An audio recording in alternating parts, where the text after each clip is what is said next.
एक बार की बात है, एक छोटे से गांव में राधा नाम की एक लड़की रहती थी।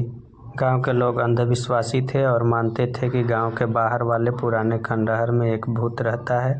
राधा को कभी इन बातों पर विश्वास नहीं होता था, लेकिन गांव वालों की कहानियां सुनकर उसके मन में भी थोड़ा डर बैठने लगा था। एक दिन राधा की सहेलियों ने उसे चुनौती दी कि वह रात को उस खंडहर में जाकर दिखाए।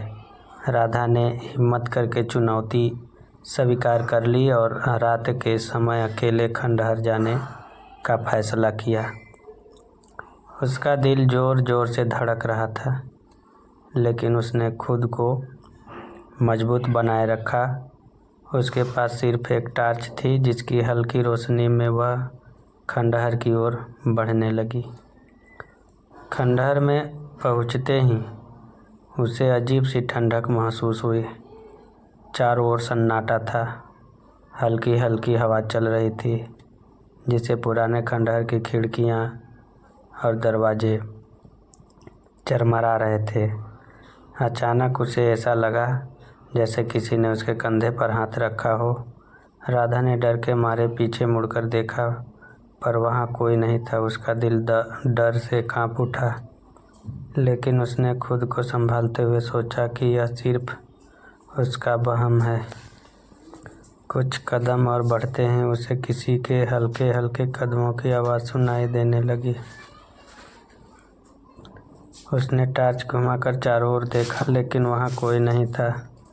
तभी अचानक एक काले साये ने उसके सामने आकर आकार ले लिया। उस काले साये की आंखें जलती हुई सी थी दिख रही थी।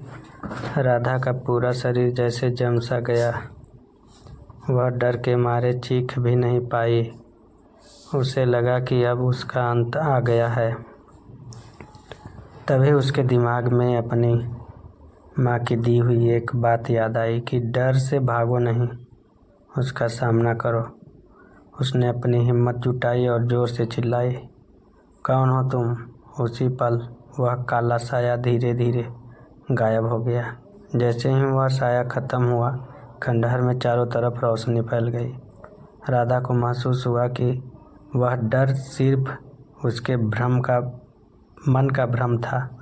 वह खंडहर से बाहर आ गई और उसने महसूस किया कि असली डर हमारे मन में ही होता है। उस दिन के बाद से वह राधा ने ठान लिया कि वह कभी अंधविश्वास और डर को अपने ऊपर हावी नहीं होने देगी।